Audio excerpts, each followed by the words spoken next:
ప్రియమైన సహోదరి సహోదరులకు ప్రభు పేరిట వందనాలు. మీ అందరికీ నూతన సంవత్సర శుభాకాంక్షలు. Wish you happy new year. ఈరోజు యేసుక్రీస్తు యొద్ద నుండి మీకు బంగారు మాట, దేవుని వాగ్దానము. యోహాను సువార్త 15వ అధ్యాయము 5వ వచనము. ద్రాక్షావల్లిని నేను, తీగెలు మీరు. ఎవడు నా యందు నిలిచి ఉండునో, నేను ఎవని యందు నిలిచి ఉందునో వాడు బహుగా ఫలించును. నాకు వేరుగా ఉండి మీరేమియూ చేయలేరు. 2021వ సంవత్సరము మీ జీవితాలు ఫలభరితంగా ఉండాలి. ఫలించే బిడ్డలుగా మీరుండాలి. దేవుని కృపను పొందుకునే బిడ్డలుగా మనందరము ఉండాలి. ఫలించాలి అంటే మరి మనం ఏం చేయాలి? దేవుని వాక్యం సెలవిస్తోంది, నాలో నిలిచి ఉండండి అని. ద్రాక్షావల్లి ఆయన, తీగెలు మనము. నిలిచి ఉండమని దేవుడు కోరుకుంటున్నాడు. నిలిచి ఉంటే బహుగా ఫలిస్తామని దేవుడు చెప్తూ ఉన్నాడు. నేను నిజమైన ద్రాక్షావల్లిని, తండ్రి వ్యవసాయకుడు. నాలో ఫలింపని ప్రతి తీగెను ఆయన తీసి పారవేయును. ఈ సంవత్సరం నువ్వు ఫలించకపోతే దేవుడట తీసి పారేస్తాడట. తీసి పారేయకుండా నువ్వు నిలబడాలి.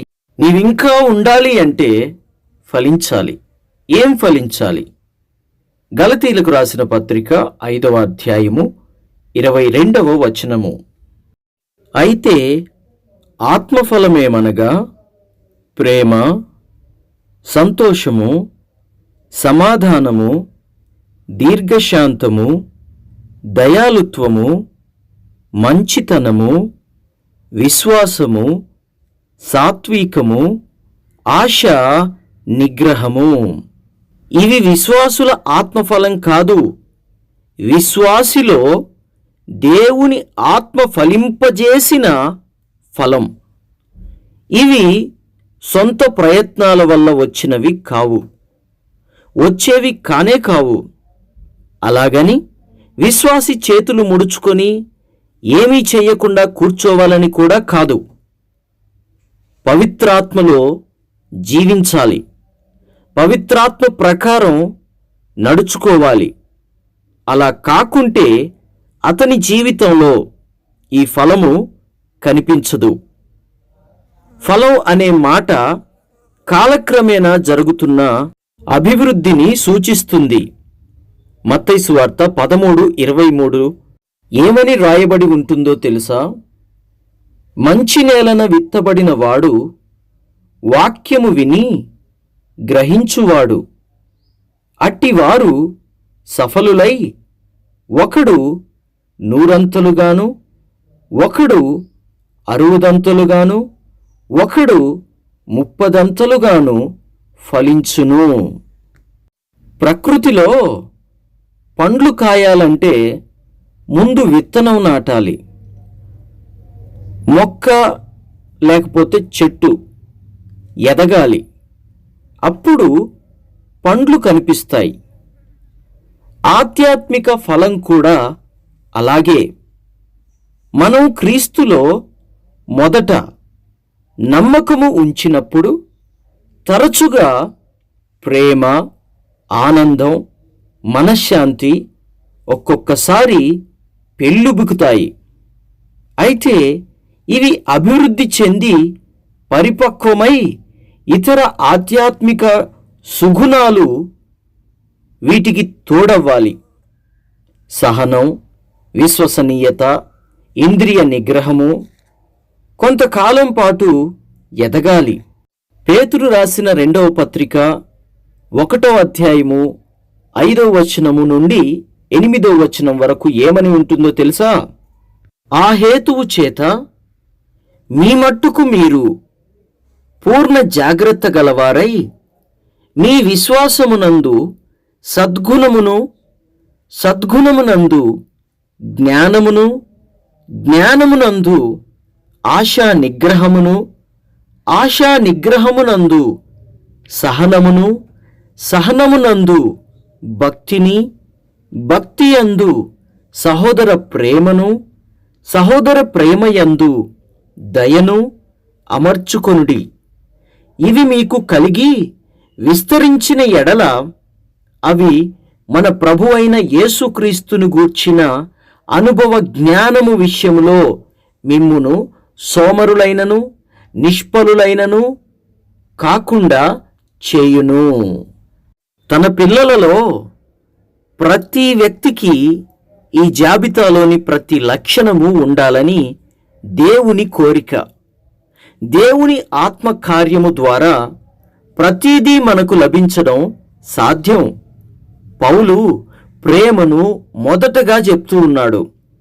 అది మంచి లక్షణాలన్నిటిలోకి గొప్పదని అతనికి తెలుసు.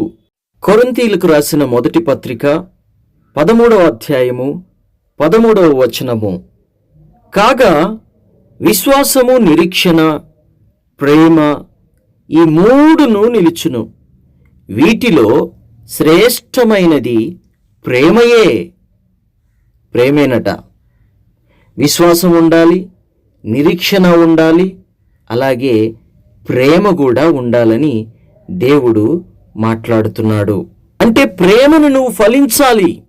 నువ్వు నీ కుటుంబాన్ని ప్రేమించాలి, నీ భార్యను ప్రేమించాలి, నీ బిడ్డలను ప్రేమించాలి, నీ తోటి సహోదరి సహోదరులను ప్రేమించాలి. ఆ ఫలము నీలో కనిపించాలి. రెండవది ఆనందము. యోహాను సువార్త 15వ అధ్యాయము 11వ వచనంలో ఆనందము గురించి రాయబడింది. నీ యందు నా సంతోషము ఉండవలెననియు, నీ సంతోషము పరిపూర్ణము కావలెననియు ఈ సంగతులను మీతో చెప్పుచున్నాను. ఇంకా దేవుడు వాగ్దానం కూడా చేస్తున్నాడు. ఏమన్నా తెలుసా? మీరు ఏడ్చి ప్రాలాపింతురు, కాని లోకము సంతోషించును. మీరు దుఃఖింతురు, కాని మీ దుఃఖము సంతోషమగునని మీతో నిశ్చయముగా చెప్పుచున్నాను అని దేవుడు వాగ్దానం చేస్తున్నాడు. నువ్వు సంతోషంగా ఉండాలి. సహోదరి సహోదరులారా, నీకు కలిగి ఉన్న దానిలోనే సంతోషంగా ఉండటం అలవర్చుకో. ప్రభువిచ్చిన రక్షణను బట్టి సంతోషించడం అలవర్చుకో. ప్రభువిచ్చిన ఆ కృపను బట్టి, ప్రభువు నీకిచ్చిన ఈ నూతన సంవత్సరమును బట్టి ఈ నూతన సంవత్సరంలో సంతోషించు. లేని వాటిని గూర్చి దుఃఖించడము, లేని వాటిని గూర్చి చింతించడము, లేని వాటిని గూర్చి బాధపడడము కాదు గాని దేవుణ్ణి అడుగు. కలిగి ఉన్న దానిలో సంతోషించు, తృప్తిగా ఉండు. ఈ లోకాశల్లో ఉండేవారు బయట పరిస్థితులపై ఆధారపడి సంతోషిస్తారు. కానీ విశ్వాసులమైన మనము శాశ్వతమైన వాస్తవాలపైన ఆధారపడి సంతోషించాలి. లూకాసు వార్త 2వ అధ్యాయము 14వ వచనము. సర్వోన్నతమైన స్థలములలో దేవునికి మహిమయు, ఆయనకు ఇష్టులైన మనుష్యులకు భూమి మీద సమాధానమును కలుగునుగాక. ఇప్పుడు క్రీస్తు నీకున్నాడు కాబట్టి నీకు సమాధానం కలుగుతుంది. క్రీస్తు పుట్టింది నీకు సమాధానాన్ని ఇవ్వడానికే. నీకు సమాధానాన్నిచ్చే క్రీస్తున్నాడు. నీ కళ్ళ ఎదుట నూతన సంవత్సరం ఉంది. ఈ సంవత్సరంలో నువ్వు సమాధానాన్ని నీ హృదయంలో పొందుకోవాలి. చుట్టుపక్కల ఉన్న అందరితో నువ్వు సమాధానంగా ఉండాలి. ఇంట్లో సమాధానంగా ఉండాలి. సంఘంలో సమాధానంగా ఉండాలి. నువ్వు ఎక్కడ పని చేస్తున్నావో, ఎక్కడ ఉద్యోగము వ్యాపారం చేస్తూ ఉన్నావో అక్కడ అందరితో సమాధానం కలిగి ఉండాలి. రోమీలకు రాసిన పత్రిక 5వ అధ్యాయము 3వ వచనము. అంతేకాదు శ్రమ ఓర్పును, ఓర్పు పరీక్షను, పరీక్ష నిరీక్షణను కలుగజేయునని ఎరిగి శ్రమయందును అతిశయపడుతుము. ఫలము దీర్ఘశాంతము అనేటువంటి ఫలము. ఈ ఫలము రావాలంటే నీకు శ్రమ రావాలి. ఈ ఫలము రావాలి అంటే నీకు శ్రమ, శ్రమ తర్వాత ఓర్పు, ఓర్పు తర్వాత పరీక్ష, పరీక్ష తర్వాత నీకు వచ్చేది నిరీక్షణ. అప్పుడు నీకు దీర్ఘశాంతము కలుగుతుంది. శ్రమలొస్తాయి. నూతన సంవత్సరంలో శ్రమలుంటాయి. ఆ శ్రమలు నీకు ఆశీర్వాదకరంగా ఉంటాయి. ఆ శ్రమలు నిన్ను దీవించడానికే నీకొస్తాయి. ఆ శ్రమలు నిన్ను హెచ్చించడానికే నీకొస్తాయి. నీకు నిరీక్షణను కలుగజేయటానికే వస్తాయి అని దేవుని వాక్యం సెలవిస్తుంది. కాబట్టి నూతన సంవత్సరంలో ఏవైనా శ్రమలు నీ మీదికి వచ్చినప్పుడు అధైర్యపడవద్దు, దిగులు పడవద్దు. దేవుడు నీకు నిరీక్షణను కలుగజేయబోతున్నందుకు సంతోషించు. కొరింథీయులకు రాసిన మొదటి పత్రిక 13వ అధ్యాయము 4వ వచనము.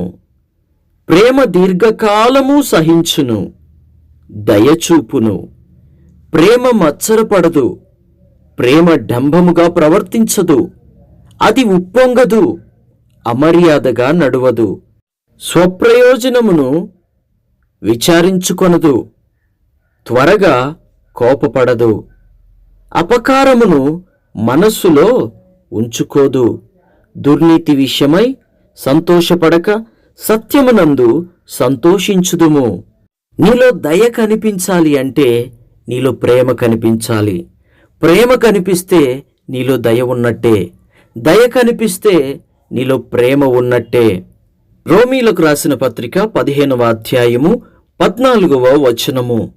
నా సహోదరులారా, మీరు కేవలము మంచివారును సమస్త జ్ఞాన సంపూర్ణులను ఒకరికి ఒకరు బుద్ధి చెప్పు సమర్థులునై ఉన్నారని నా మట్టుకు నేను మిమ్మును గూర్చి రూఢిగా నమ్ముచున్నాను.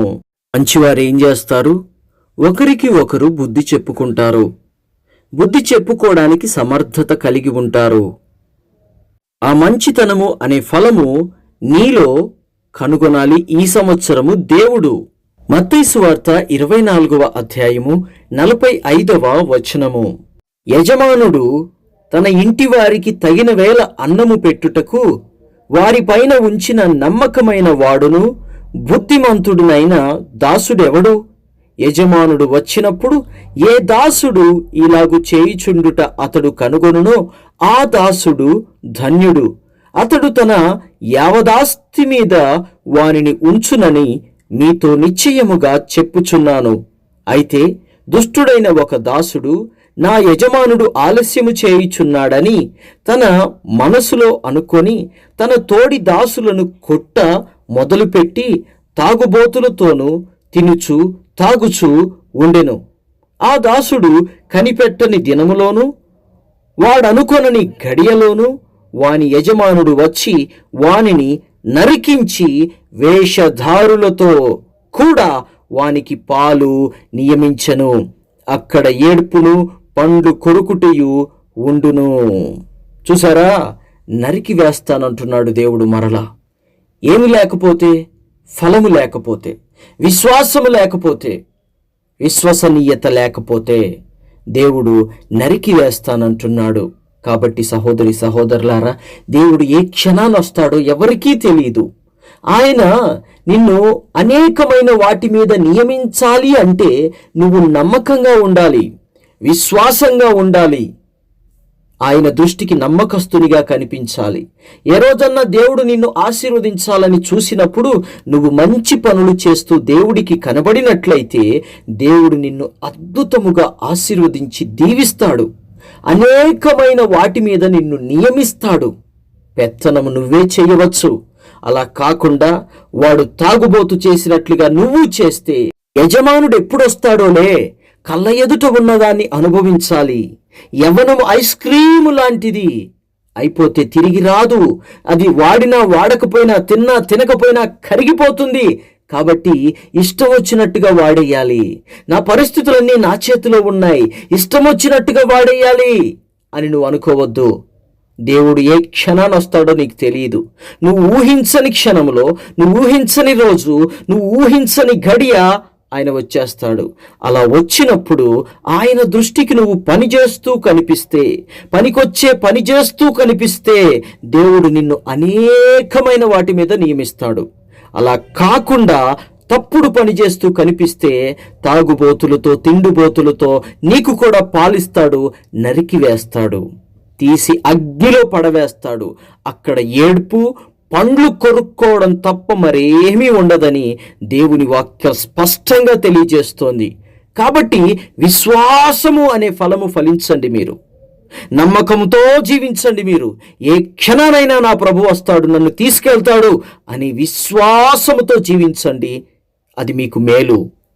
మత్తయి సువార్త 11వ అధ్యాయము 29వ వచనము.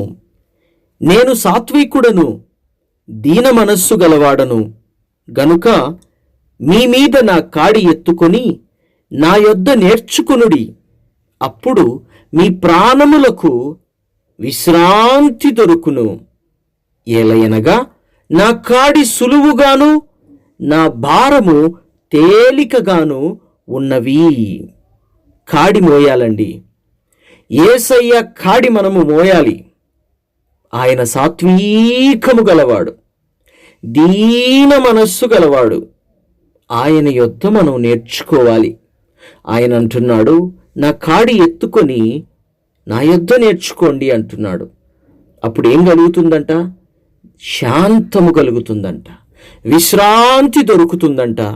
నీకు విశ్రాంతి కావాలి అంటే ఈ సంవత్సరం నువ్వు సాత్వికము అనే ఫలము ఫలించాలి. సాత్వికము అనే ఫలము ఫలించాలి అంటే దీన మనస్సు కలిగి యేసయ్య చెంత నువ్వు నేర్చుకునేవానిగా ఉండాలి. ఇకపోతే ఆశా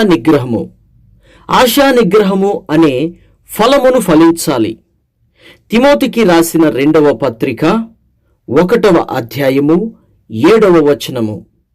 దేవుడు మనకు శక్తియు, ప్రేమయు, ఇంద్రియ నిగ్రహమును గల ఆత్మనే ఇచ్చెను, కానీ పిరికితనము గల ఆత్మ ఇయ్యలేదు.